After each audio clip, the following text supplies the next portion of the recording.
आइए सुनते हैं भीष्म साहनी के द्वारा लिखी कहानी भाग्य रेखा। कनॉट सर्कस के बाग में जहां नई दिल्ली की सब सड़कें मिलती हैं, जहां शाम को रसिक और दोपहर को बेरोजगार आ बैठते हैं, तीन आदमी खड़ी धूप से बचने के लिए छां में बैठे बीड़िया सुलगाए बातें कर रहे थे। और उनमें जरा हटकर दाईं ओर एक आदमी खाकी से कपड़े पहने अपने जूतों को सिरहाना बनाए घास पर लेटा हुआ मुतावतर खांस रहा था। पहली बार जब वो खांसा तो मुझे लगा 40-45 साल का कुरूप सा आदमी, सफेद छोटे छोटे बाल, काला झाइयों वाला चेहरा, लंबे लंबे दांत और कंधे आगे से झुके हुए खांसता जाता और पास ही घास पर थूकता जाता। मुझसे ना रहा गया। मैंने कहा, सुना है विलायत में सरकार ने जगह जगह पीकदान लगा रखे हैं ताकि लोगों को घास पौधों पर ना थूकना पड़े। उसने मेरी ओर निगाह उठाई, पल भर घूरा, फिर बोला, तो साहब वहां लोगों को ऐसी खांसी भी ना होती होगी। फिर खांसा और मुस्कुराता हुआ बोला, बड़ी नामुराद बीमारी है, इसमें आदमी घुलता रहता है और मरता भी नहीं है। मैंने सुनी अनसुनी करके जेब में से अखबार निकाला और देखने लगा, पर कुछ देर बाद कनखियों से देखा तो वो मुझ पर टकटकी बांधे मुस्कुरा रहा था। मैंने अखबार छोड़ दिया। क्या धंधा करते हो? जब धंधा करते थे तो खांसी भी यूं तंग ना किया करती थी। क्या करते थे? उस आदमी ने अपने दोनों हाथों की हथेलियां मेरे सामने खोल दी। मैंने देखा उसके दाएं हाथ के बीच की 3 उंगलियां कटी हुई थी। वो बोला, मशीन से कट गई हैं। अब मैं नई उंगलियां कहाँ से लाऊं? जहां जाओ मालिक पूरी 10 उंगलियों की मांगता है, कहकर हंसने लगा। पहले कहाँ काम करते थे? कालका वर्कशॉप में। हम दोनों फिर चुप हो गए। उसकी राम कहानी सुनने को मेरा जी नहीं चाहता था। बहुत सी राम कहानियां सुन चुका था। थोड़ी देर तक वो मेरी तरफ देखता रहा, फिर छाती पर हाथ रखे लेट गया। मैं भी लेटकर अखबार देखने लगा, मगर थका हुआ था, इसीलिए मैं जल्दी सो गया। जब मेरी नींद टूटी तो मेरे नजदीक धीमा धीमा वार्तालाप चल रहा था। यहाँ पर भी तिकोन बनती है, जहाँ आयु की रेखा और दिल की रेखा मिलती है। देखा, तुम्हें कहीं से धन मिलने वाला है। मैंने आंखें खोली। वही दमे का रोगी घास पर बैठा, उंगलियां कटे हाथ की हथेली एक ज्योतिषी के सामने हाथ फैलाए अपनी किस्मत पूछ रहा था। आग लपेट वाली बात नहीं करो, जो हाथ में लिखा है वही पढ़ो। इधर अंगूठे के नीचे भी तिकोन बनती है। तेरा माथा बहुत साफ है, धन जरूर मिलेगा। कब? जल्दी ही। देखते ही देखते उसने ज्योतिषी के गाल पर एक थप्पड़ दे मारा। ज्योतिषी तिलमिला गया। कब धन मिलेगा? कब मिलेगा? 3 साल से भाई के टुकड़ों पर पला हूँ, कहता है धन मिलेगा। ज्योतिषी अपना पोथी पत्रा उठाकर जाने लगा, मगर यजमान ने कलाई खींचकर बिठा लिया। मीठी मीठी बातें तो बता दी, अब जो लिखा है वह भी बता दो, मैं कुछ नहीं कहूँगा। ज्योतिषी कोई 20-22 साल का युवक था। काला चेहरा, सफेद कुर्ता और पजामा जो जगह जगह से सिला हुआ था। बातचीत के ढंग से बंगाली जान पड़ता था।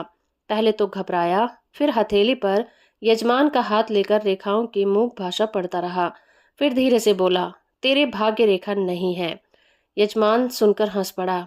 ऐसा कह ना साले, छिपाता क्यों है? भाग्य रेखा कहाँ होती है? इधर, यहाँ से उस उंगली तक जाती है। भाग्य रेखा नहीं है तो धन कहाँ से मिलेगा? धन जरूर मिलेगा। तेरी नहीं तो तेरी घरवाली की रेखा अच्छी होगी, उसका भाग्य तुझे मिलेगा। ऐसे भी होता है। ठीक है, उसी के भाग्य पर तो अब तक जी रहा हूँ। वही तो 4 बच्चे छोड़कर अपनी राह चली गई है। ज्योतिषी चुप हो गया। दोनों एक दूसरे के मुंह की ओर देखने लगे।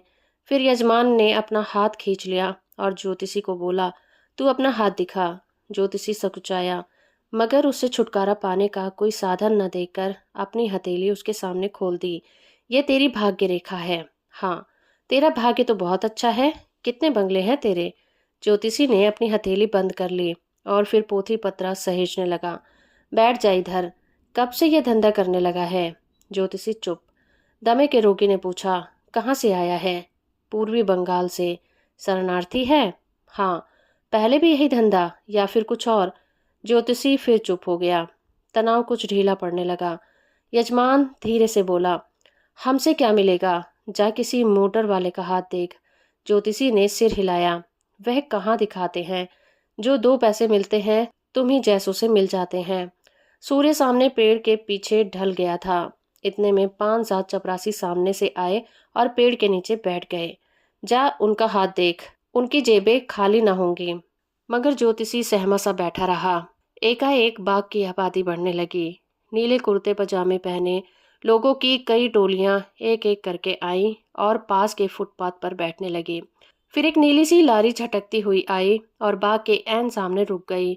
उनमें से 15-20 लठधारी पुलिस वाले उतरे और सड़क के पार एक कतार में खड़े हो गए। बाग की हवा में तनाव आने लगा। राहगीर पुलिस को देखकर रुकने लगे। पेड़ों के तले भी कुछ मजदूर आ जुटे थे। लोग किस लिए जमा हो रहे हैं? ज्योतिषी ने यजमान से पूछा। तुम नहीं जानते?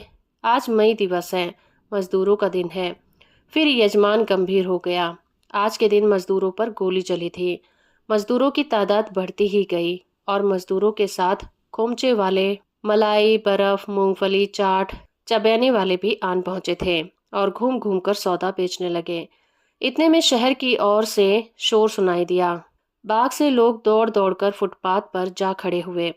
सड़क के पार सिपाही लाठियां संभाले तनकर खड़े हो गए थे। जुलूस आ रहा था, नारे गूंज रहे थे, हवा में तनाव बढ़ रहा था।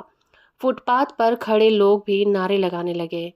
पुलिस की एक और लारी आ पहुंची थी और लठधारी सिपाही कूद कूद कर उतरे। आज लाठी चलेगी, यजमान ने कहा, पर किसी ने कोई उत्तर नहीं दिया। सड़क के दोनों ओर भीड़ जम गई थी। सवारियों का आना रुक गया था। शहर वाली सड़क पर से एक जुलूस बाग की ओर बढ़ता नजर आ रहा था। फुटपाथ वाले भी उसमें जाकर मिलने लगे। इतने में 2 और जुलूस अलग अलग दिशा से बाग की तरफ आने लगे थे। भीड़ जोश में आने लगी। मजदूर बाग के सामने 8-8 की लाइन बनाकर खड़े हो गए। नारे आसमान तक गूंजने लगे और लोगों की तादाद हजारों तक जा लगी। सारे शहर की धड़कन मानो इसी भीड़ में पूंजीभूत हो गई हो। कई जुलूस मिलकर एक हो गए। मजदूरों ने झंडे उठाए और आगे बढ़ने लगे। पुलिस वालों ने लाठियां उठा ली और साथ साथ जाने लगे। फिर वो भीमाकार जुलूस धीरे धीरे आगे बढ़ने लगा। कनाट सर्कस की मालदार धुली पुती दीवारों के सामने वो अनदेखा लग रहा था। जैसे नीले आकाश में सहमा अंधियारे बादल करवटें लेने लगे थे। धीरे धीरे चलता हुआ जुलूस उस ओर घूम दिया जिस ओर से पुलिस की गाड़ियां आई थी। ज्योतिषी अपनी उत्सुकता से बेंच के ऊपर जा खड़ा हुआ। दमे का रोगी अब भी अपनी जगह पर बैठा एकटक जुलूस को देख रहा था। दूर होकर नारों की गूंज मंदतर पड़ने लगी थी। दर्शकों की भीड़ भी बिखर गई थी। जो लोग जुलूस के संग नहीं गए वे अपने घरों की ओर रवाना हो गए थे। बाग पर धीरे धीरे दोपहर जैसी भी निस्तब्धता छाने लगी थी। इतने में एक आदमी जो बाग के आर पार तेजी से भागता हुआ जुलूस की ओर आ रहा था, सामने से गुजरा। दुबला सा आदमी, मैली गंजी और जांघिया पहने हुए था। यजमान ने उसे रोक लिया। क्यों दोस्त, जरा इधर तो आओ।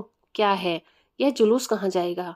पता नहीं, सुनते हैं अजमेरी गेट, दिल्ली दरवाजा होता हुआ लाल किले मिल जाएगा, वहां जलसा होगा। वहां तक पहुंचेगा भी? यह लठधारी जो साथ जा रहे हैं, जो रास्ते में गड़बड़ हो गई तो? अरे गड़बड़ तो होती ही रहती है, तो जुलूस रुकेगा थोड़े ही, कहता हुआ वो आगे बढ़ गया। दमे का रोगी जुलूस के ओझल हो जाने तक टकटकी बांधे उसे देखता रहा। फिर ज्योतिषी के कंधे को थपथपाता हुआ उसकी ओर से आंखें डालकर मुस्कुराने लगा। ज्योतिषी फिर कुछ सकुचाया, घबराया। यजमान बोला, देखा साले? हाँ देखा है। अब भी यजमान की आंखें जुलूस की दिशा में अटकी हुई थीं। फिर मुस्कुराते हुए अपनी उंगलियां कटी हथेली ज्योतिषी के सामने खोल दी। फिर देख हथेली, साले तू कैसे कहता है कि भाग्य रेखा कमजोर है? और फिर बाएं हाथ से छाती को थामे जोर जोर से खांसने लगा। तो दोस्तों, अभी आप सुन रहे थे कहानी भाग्य रेखा, जिसे लिखा था भीष्म साहनी ने। उम्मीद करती हूँ ये कहानी और मेरा प्रयास आपको अच्छा लगा होगा। वीडियो को लाइक और चैनल को सब्सक्राइब करना बिल्कुल मत भूलिएगा।